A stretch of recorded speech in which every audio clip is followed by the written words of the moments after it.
guys, welcome to another video. Today I thought I'd do something that I've been doing every few months, which is an account update, right? So stats, equipment, armaments, commanders, where they're at. You guys probably noticed recently I've been posting more mentoring sessions. It's actually picking up. A lot of people are reaching out, some public, some private. So I figured like the way I would go about this today is to kind of essentially talk about my account a little bit more in depth as far as like my thought process on certain things. Okay, so I'll bring in some real world examples that kind of tie into the game, and then hopefully from watching this you guys will learn something or have some insights maybe you haven't thought about before that you could apply to your own accounts. So it's kind of weird because I've been playing this game for a little over 2 years now. I started July 2022, right? You can see my ID is 132708677, and people still consider this a younger account, even though I feel like I've been playing for a while. I didn't spend for the first 3 or 4 months. I just refused to, right? It's like stupid to spend on a mobile game. Then I spent a little bit, then more and more, and then I would consider myself a mid-spender now. So for example, like this last KVK, did all the bop-ups. I think I bought 3 Mountain Warfares. I ended up buying like 6 or 7 Conqueror's Will, which is actually the most I've ever spent in a KVK. But just like knowing that, right? I essentially unlocked my 7th March right around Kingsland. If we actually had a Kingsland fight, that's where that would have went. So in real life, I own a gym, and when I'm working with people, right, so we do functional movements. So if you don't know what functional movements are, your body is designed to move a certain way. So for example, your biceps aren't designed to work independently of other muscles. So like doing bicep curls is not a functional movement, right? But if you're doing a pull-up, your biceps, your lats, like the muscles behind your shoulder blades, like little like subscap muscles, all are designed to work together to produce a movement where you're actually pulling yourself up. All right, so that's a functional movement. And to actually be able to develop people's abilities to do a functional movement, they need body awareness, right? We call it proprioception, but basically it's the awareness of your body. So if you don't look at what's going on behind you, can you actually tell what your body is doing? And it is pretty bad in general what people's body awareness are just walking around on the streets. Okay, so to tie that into the game, if you want awareness in this game, right, you have to actually know your activity level, your spend, kind of what you enjoy, you don't enjoy, what you're shooting for, right? Like what seeding you would like to play at, how many marches you would like to get to, and then from there it's okay, what's the plan to get there in a way where you could have the most fun but still actually get to kind of your end state based on your spend activity level. If your spending goes up, obviously we could change that trajectory a little bit, do something different. But I don't say this out loud all the time on the mentoring sessions, but a lot of times when I'm probing, asking questions, letting people talk, what I'm trying to do is actually get a read for where they're at. Another example is when it comes to like dieting, right, in real life or fitness, there's no such thing as a perfect diet that people could just stay on, right? You always need some room to cheat a little bit so people can actually do the stuff they enjoy. I've been in fitness I've been coaching for 13 years. I've been in a gym for 11, and I've been working out very consistently for over 20 years now. And I've never seen one person that has whatever they think their perfect diet is and then just stay on it without actually quote unquote cheating, falling off a little bit, and then coming back, right? So if you built that in, it'll be a lot more successful. And in this game, you know, I can argue, you know, like this equipment is better, or you need to run 222 or whatever. But honestly, if someone feels like inclined to run more cabs and run more archers, right, is quote unquote like the cheat, right? It might not be the most optimal, but doing that actually gives them enjoyment in the game. And ultimately, at the end of the day, this is a game. So, for example, the last video I posted with Sneaky, he did a really good job of managing his account, and he's running 5 cab marches, right? And a lot of people with way worse accounts than him would jump in and make comments, but what they don't understand is like, in the context of the game, right, you still want to do what you enjoy while trying to optimize within that. And like, to me, he did a really, really good job, and that's kind of that idea there, right? So for me, this game, I started figuring out the mechanics of this game about KVK 3, and in large part, it's mostly due to Wit Gaming. The formula he came up with, showing how attack, defense, and health interact with each other, really helped me at least understand equipment, armaments, what I'm looking for, how to actually build everything. And then obviously like along the way, like the other content creators, their videos have helped me like learn insight. But if I had to give one person that really helped me understand, at least from like a individual gameplay standpoint, what I'm shooting for, and then like, you know, when a new commander comes out, how they work, right, understanding the fundamental attack, defense, and health, I have to give credit to Wit Gaming. All right, so about KVK 3-ish, I realized that, okay, I'm probably going to be a mid spender. Who knows, I might end up spending more, right? But if I want to be a mid spender, and then I'm actually willing to do all the crystal the pop-ups and the first mountain warfare, I'm gonna have 6 marches pretty early. And I decided, okay, my goal was going to be 6 marches, right? So I decided that fairly early on. And if it actually wasn't for siege, I would stay at 6 marches, right? So that's just kind of, we'll leave that there. I'll go over the count a little bit. So you can see right now, so far this year, I played 2 KVKs. And the first KVK I played this year was in May. I literally sat around for 4 or 5 months where I didn't do anything. And I ended up getting a little over 2 bill kill points. And this autark is from that last KVK. This KVK was probably one of the most painful KVKs I played. We just were not able to compete. I personally felt like I let our kingdom down. Like I just wish I could do more somehow. I felt like I let our allies down. Looks like there's not going to be any more fighting for me, probably. I have a lot of resources to need to give away. I ended up with about, what, like 900 mil KP, about 1.5 mil deads, right? So which one am I, right? Am I the 2 bill KP guy, or am I the 900 mil KP guy?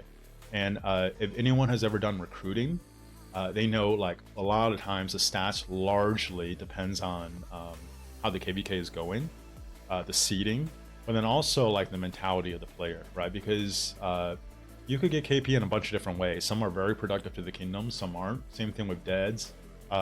Same thing with heals, actually, right? Like if your kingdom needs you to actually group up in a ball and stand there to wait for the flag to build, and you're going to push, and then you see some skirmishes off to the side and you decide to go KP chasing, that's not very, very helpful. And if you're doing recruiting, a lot of times, you know, for us, it's a voice interview, actually getting to know the person more, and just from listening to the person talk, you get a pretty good sense whether the person gets a big picture or not, right? So stats are just stats, right? There's a lot more to the picture, but if I did have to actually give one stat that I would put the most emphasis on, it would be KP, but probably not because of the way you think. The reason why is because it's really easy to get a bunch of deads, right? Like I could literally just solo fill like a fort or something and just stuff it with all my troops and just rack up whatever my kill requirements, what dead requirements are really quick. But to get X amount of kills, you literally need to be playing a certain amount of time. Even if you're just off KP chasing, right? Doing whatever it is that you shouldn't be doing, it still takes a while to actually do that, right? So there's a lot of players that got their stats probably in a way that's not very productive to the kingdom. But having said all that, I would still value it, right? Just kind of like, you know, I like to bring up sports references, like in the NBA, right? National Basketball Association. If someone's scoring a lot of points, you could say he's not a good team player, but it still requires a certain amount of skill, proficiency to actually score that many points. So that's why if I had to give a stat where I value it the most, it would be KP, even though the caveat is there's a lot more other context to it. For my deads, you can see down here, 8.5 mil. Even though the account is relatively young, that's really, really low. I don't go that high in power, right? Like I will say I actually hit 90 mil power for the first time this KVK. I've never even gotten close to 90 mil power before. And I've made videos about deads, right? There's essentially 3 thresholds. The first threshold is if you kill your troops to a point where you could actually fill up your hospital and still run all your marches, right? The second threshold is you actually need to start healing before you fill up the hospital to be able to run all your marches. And then the third threshold is you essentially zero yourself. For an open fielder, it's okay, like, you know, you kind of want to get the pacing of KVK where you do want to kill your troops to the first threshold, right? Where like, okay, you can still field all your marches, but you can still maximally contribute to open fielding. And then you start having to weigh, okay, is it the time to kill more troops? Is it worth it? Do you need to do it? So that you can still at least maintain open fielding. It just, you might have to get your hospital to half full and then you need to heal again, right? If you still have resources and speeds and you essentially zero your troops where you can't open field effectively anymore, in my opinion, that's a mismanagement of your resources, right? Because you still have resources and speed. What's more valuable, you killing all your troops off for some objective, or you actually being able to maintain a presence on the field? Let's just say you're doing 3, 4, 5, 6, 7 marches. That's actually going to be a lot more valuable over time. So like deads are important, but like using them at the right time and using them responsibly is really, really important to helping your kingdom in this game. Okay, so let's actually go over my, I guess, everything. So I have 7 marches. If it actually wasn't for siege, I don't think I would ever run a 7th march, just because to actually spend enough on crystal tech to get your 7th march early enough, you have to invest heavily into Conqueror's Will, which is like another probably like $300-400, right? Like I think you have to do like 12, maybe more, Conqueror's Will from the very beginning to get your 7th march by like past 7 opening, right? So the reason why I was willing to do 7th marches though is because the 7th march is siege, and for anyone that's used siege and try to use field marches, you'll start realizing that there's just certain times where you can't use siege and field, right? If you want to use siege only, fine, but if you're trying to actually use siege and field, it's too hard to micromanage it, or like the fighting isn't conducive to actually using both. So usually I unlock my 6th march very early, and then I could either run my field marches and 1 siege, and I'll just drop 1. Right now, it's usually I'll drop my 2nd archer march, or I just do 6 field marches and don't do the siege, and which is why I technically have 7, but I actually rarely run all 7 together, even when it is unlocked, just because there's not a lot of circumstances, you know, right? Like the circumstance where it works best is just there's massive ball fights and it's not really moving much. It's more essentially a deadlock or stalemate. Then you could park your siege in a good place, and then you could just focus on your field marches, and the siege is auto-attacking and racking up the stats. If you see right now, I'm missing certain, actually missing a lot of iconic crystals, right? And for this account, like you just get 5 every KVK, right? So I mean, I just need 3 to 4 more KVKs, 5 per KVK, to actually get enough to get all legendary for my equipment. Now, until I can actually get an iconic crystal for them, all the spots right now where I have the epic, in my opinion, the epic is almost just as good, or sometimes even better than the legendary without iconic crystals, right? So for example, if you look at the 2 infantry here, the Karak's Humility, it gives you health, whereas the Eternal Knight gives you defense.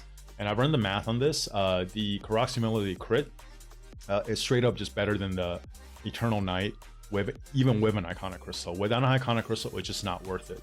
Also, I lean heavily into defensive stats here. So right, so like the Cav weapon or in the KVK weapon are both attack, but the Heart of the Saint, the epic weapon, gives you defense. So the way I kind of constructed my marches, they're a lot more tanky, but then the damage output isn't as high, right? So that's kind of the way I went about this. Not necessarily saying that's the right way to play, but it's just the way I prefer to play. So like if you run this kind of setup where until you get an iconic crystal, you just start, you know, maybe doing Awaken 2, something like that. You're kind of waiting to catch up on iconic crystals. If your marches are very tanky, you actually get to save some speeds and some resources, as opposed to a very squishy march that's doing a lot of damage output, but then you get a lot of 7 wounds, right? But I'm like very, very clear that my output relative to someone else, let's just say that has full legendary, they're going to do a lot more damage output with the same amount of marches than me, but I will actually be a lot tankier compared to a lot of players, and I have a little bit more survivability. Armaments, the reality is I've been fairly unlucky, right? Like if you guys see a lot of the mentoring videos, often I'm spending a lot of time on armaments, right? I don't have any irrelevant stats with these, but you can see I only have a balance. That's from a shard. I've never actually pulled a legendary inscription just by luck, right? And right now my wish list for the wedge is at 9, so I should be pretty close to getting my first like pity legendary inscription. Also, I haven't won a KVK since March of 2023. So I don't even have a 100 or anything, right? But given like what I could do, I feel like I've done a pretty good job of this. If you're not sure about armaments, the first thing you should look for at this point is to at least get a decent regular inscription in every slot. And then you try to get the stats to where they are. But if you're kind of short on transmutation stones, the inscription, right, is more important. So for example, like assertive gives you essentially 2% all damage when you're on the map, right? 2% all damage is like the highest all damage you can even get for an armament, right? So like a lot of times, if you even get like a decent regular inscription, it's going to be the equivalent or sometimes even better than like the best stat, like the max stat you can get. So a lot of times people are focusing on the stats. With the current amount of armaments you could get in transmutation stones, I think the focus should actually be getting at least one decent inscription in every slot. And then essentially, if you have more transmutation stones, you roll it out to get triple stats. It's not that important if they're high stats, because at some point you're probably going to either replace it with a good double, a rare, or a special inscription, right? And that's actually the time to go a lot more all in. At this point now, I think even like rare inscriptions, there's like hierarchies to that. Some are good, some aren't as good. A good double inscription. So for example, if you get something with like assertive and robust, right? So 2% all damage and 3.5 health, that's going to be better than like any rare inscription out there. And it's also like rare enough where if you do get one, it's worth it to actually roll that out, use your transmutation stones, because like unless you get a special, you're not going to replace it. And there's probably going to be somewhere else where you could get a way bigger upgrade to your armaments than to actually try to upgrade over a good double inscription. Okay. So like last thing with this,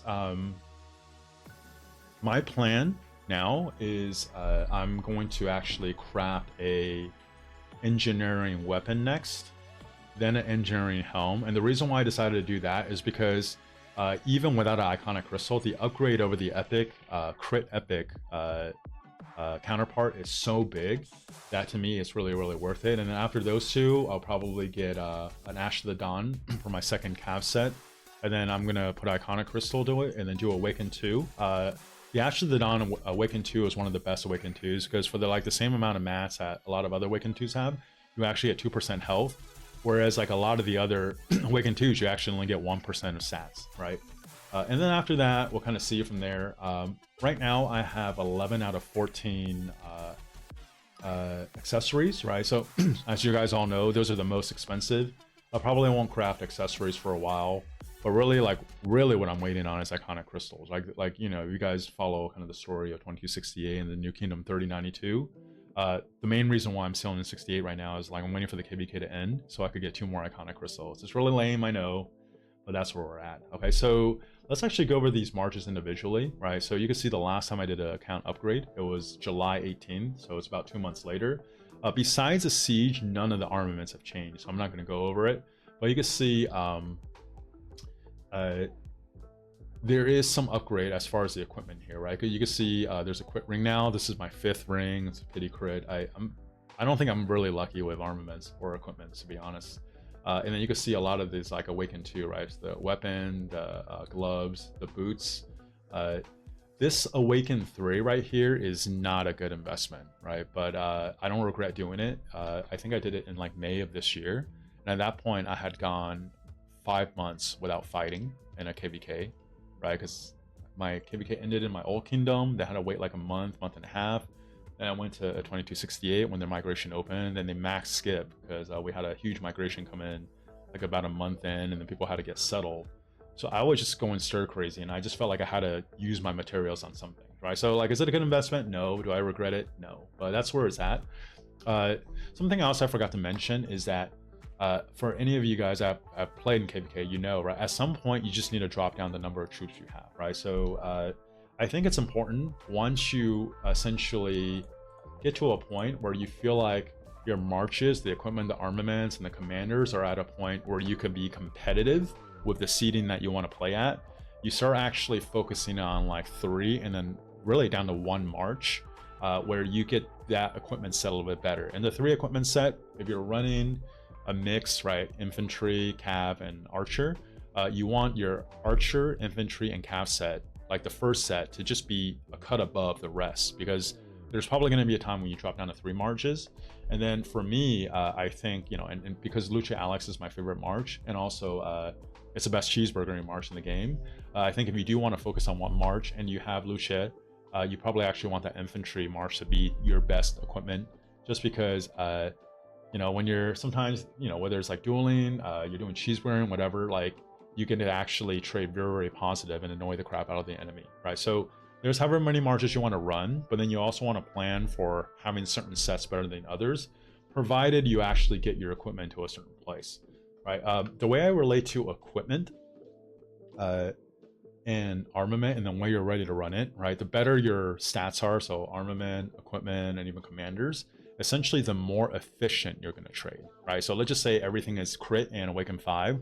That means when I'm on the field, I'm going to trade very, very positive, right? But if I only have one set, right, my max output is going to be limited, because no matter what, like you're only going to run one march, and you can only do so much with one march. And like someone else could have above average equipment in 6 marches, they're going to wreck that one march, right? And the other thing to think about is if you can only run one march, the amount of power you have versus the open field contribution you're actually bringing, it just isn't really worth it, right? So I think for most people, and I made a video about this, is that you want to figure out how many marches you want. You want to build there one at a time, which is a mistake I made. I went a little bit too wide early, and I probably had about a 1.5 kVK where I had equipment that honestly I couldn't really use. And like if I could go back, I would actually get one equipment to a really good place, then the next one, then the next one, and then that way the material I put in could be usable a lot sooner, right? But you actually want to get your equipment and armaments to a decent enough place so you can actually at least trade positive at the level you're fighting at, and then you start actually specializing and then getting your archer, infantry, and cav set to a better place, and then eventually maybe even one set to an even better place after that. All right, so if I had to actually pick one where I would get it to a really good place, it would be the Lucha Alex, right? Just because I talked about it's my favorite march in the game. I think it's the best march in the game. But right now, I'm still at a point where I'm trying to shore up all of my marches. So even though, oh, this is okay, but like if anyone, like a lot of people could duel me, my Lucha Alex, and wreck me, right? Just because a lot of people are already specializing, and I haven't actually specialized into my infantry march yet. The Guan Scipio, I actually got the museum for Guan, this KVK. A lot of people, I've heard mixed reviews about Guan and Scipio. Some people say that it's still really good. Some people say it's kind of lacking.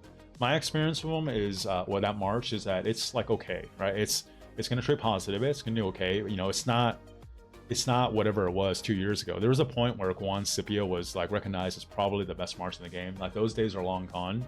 The biggest thing holding this march back is that there isn't a lot of skill damage increase. Like Guan has one where like if he has a shield, you get like essentially a not consistent 15% skill damage increase, right? Like when the shield triggers, like hopefully at the right time when the skill damage is launching. And then Scipio's expertise gives you 10%.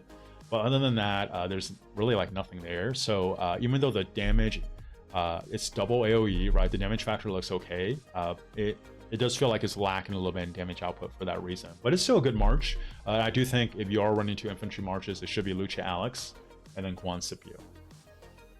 All right, this one you can actually see my first cav march of switch, right? I had a Nevsky Joan before, and I actually switched to a Joan Beli Prime. So for those that have been following for a while, I think I've gained the reputation as a whole keeping hater. I'm not. I'm just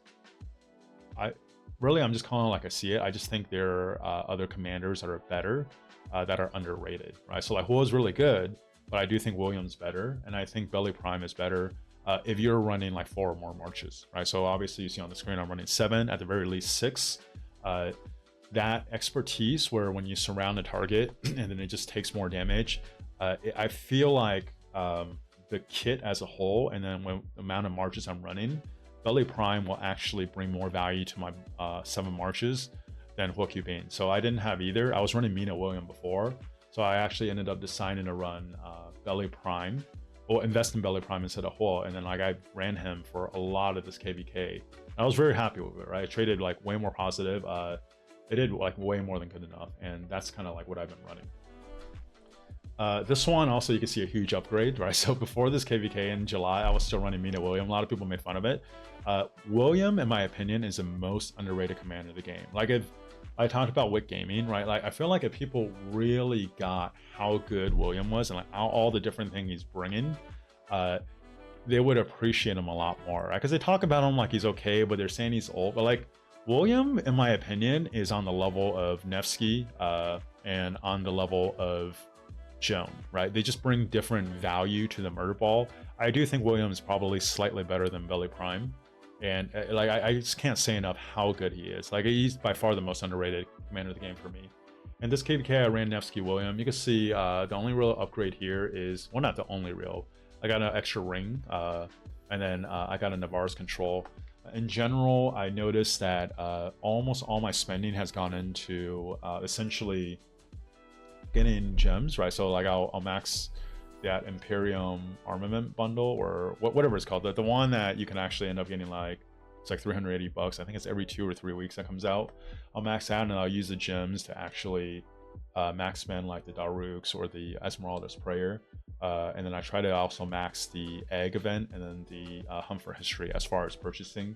I could get about enough for one accessory, dismantling an epic accessory. So it's really about 100 and what?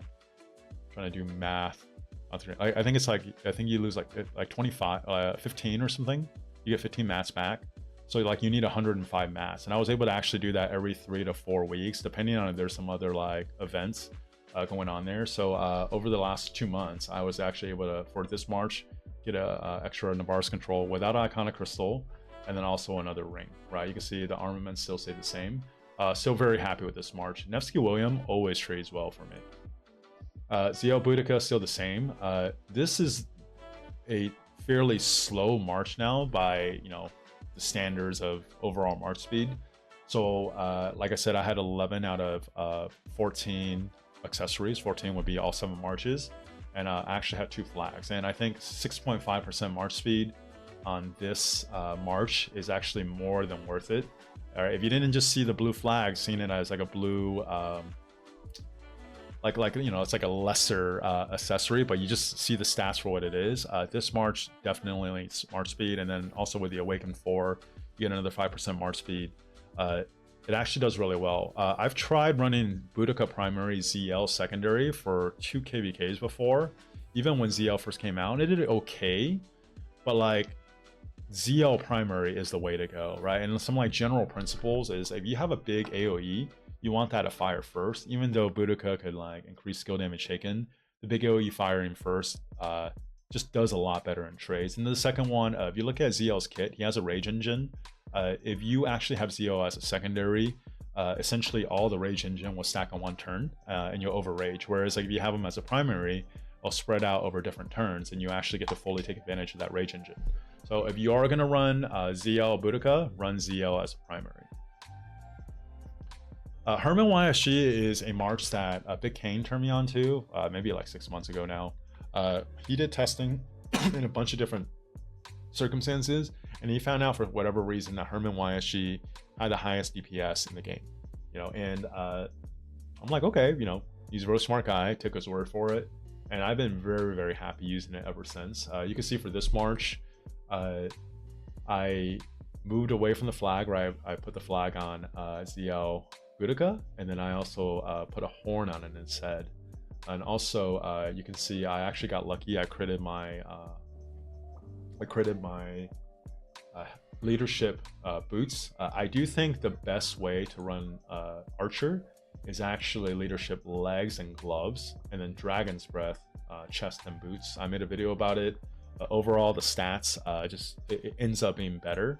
But the reason why I went leadership for this is because I also made a video talking about how you could essentially craft like 7.5 sets of equipment to have 8 marches, right? Because Archer right now already is using a lot of leadership equipment. So my plan actually for this March is to do a leadership helm, right? And then a Hydra's Blast. So if I wanted to have a leadership set, I'll eventually have a leadership set. But if I just have 2 pieces of Archer set I put in here, so the the Dragon's Breath boots, Dragon's Breath chest, and the Hydra's Blast, it'll also be functioning as a archer march. And then if for whatever reason I want to run like a third cav march or a third infantry march, right, I could technically use the leadership to run that too. So it gives me some versatility there. I don't think this is necessarily the best way to run archer, but you could lose a little bit of stats and actually make it a lot more versatile, which is why I decided to go with this. All right, and then finally, my siege march. You can see this is where I got the biggest upgrade in armaments, right? Like, not only is there way more stats, it's clean, but then some of the inscriptions are better. For example, line shot, you straight up in V formation, you just do 5% more normal damage, which for Cordoba is essentially all damage, right? Well, when you run Gajamada in Cordoba, it essentially becomes all damage. Right now, I'm actually working on my Gajamada. He's at like 5-3-1-1, I think. He just became available in dailies. I wasn't expecting that. I was actually expecting just Margaret to show up first, and I was going to work on Margaret in the dailies. But I do think at 5-5-1-1, Margaret's better than Gajamada. But once you start going past 5-5-1-1, Gajamada actually takes the lead, especially synergizing with Cordoba. So Cordoba's expertise is actually one of the best in the game. It's very, very underrated. When you expertise him, you notice a huge difference in the damage output. And then even though I don't have the iconic crystals, I mentioned it earlier, the siege legendary equipment gives you so many stats that even though I don't plan on putting iconic crystals in this anytime soon, I do actually plan on getting full legendary on this, just because it's so much better. It gets more stats than any other equipment set in the game. And then this Delane's Amulet, right? You essentially take 5% less normal damage. So if you guys kind of know how siege works, most of the time, unless you're getting swarmed or attacked, right, you're essentially only taking counter damage back. So if you take 5% less normal damage, for a lot of situations, it's essentially just a 5% damage reduction. So it becomes extra good for siege, even though Delane's is really not that good for regular field marches. I think I just said that wrong. Delane's Amulet, you take 5% less counter damage, which essentially is 5% less all damage, not normal damage. I messed that up, right? So so far with siege, I've been very happy with it. It's fun, it's annoying, you could do a lot of cool things with it. For anyone that's like seen me stream or play with it, you could essentially like start baiting people. When you set it up, you could get a feel for the range. If people aren't on territory marching towards you, as soon as they enter the circle and you start breaking down your siege, it takes 8 seconds, right? They can't get to you, right? So it's like you're actually almost always safe unless you're just like way in enemy territory where they can storm you from behind. And you can actually start doing a lot of annoying and really cool things with siege. Like one siege can actually push like a whole ball back. It's really cool. And also, if you set it up right and it's like a good position, this thing trades more positive than any other march I have. Right, so I said a lot, right? But essentially, this is the equipment set. I'm really happy with 222 and then a siege. I don't think I plan on doing a 7th field march, just because right now my spending's not there. Even though with YouTube, I've been spending a lot more. I forgot to mention this, and I don't have a screenshot for this, but like my VIP is at like 3.7, almost 3.8 mil out of I think 4 mil. When I first joined 2268 in March, I was like 2.4 something mil, right before I got to VIP 17. Partly is because 2268 is just a way higher spending kingdom than where I was at before. Partly just because I've been spending a lot more. So something else is coming up, probably before fighting in this next KVK, I'll get to VIP 18. So if you guys have been following me, my account essentially transitioned from a early or mid-game account to starting to get to like a late game account, right? I think when I first started making YouTube videos, I had like 1.2 bill KP, and then I got 2 KVKs ago, 900 mil this last KVK. Someone asked me like my goals. I think probably the next milestone I would like to shoot for is 3 bill. I actually got enough resources this KVK to do it, but the fighting just wasn't conducive to that. It was very, very one-sided. It was very one-sided on the field, and then during the opponent's downtime, it was just literally crickets, right? So then we're just free burning and building, and they just drop forts to limit the damage. So we were either getting overwhelmed on the field, or they just weren't on the field at all. And we were free burning. It was challenging to get fights. So hopefully the next KBK will be a lot better. But you know, this is a very long account review. Hopefully you guys got something out of it. If you haven't yet, please like and subscribe to the video, and I'll talk to you guys next time.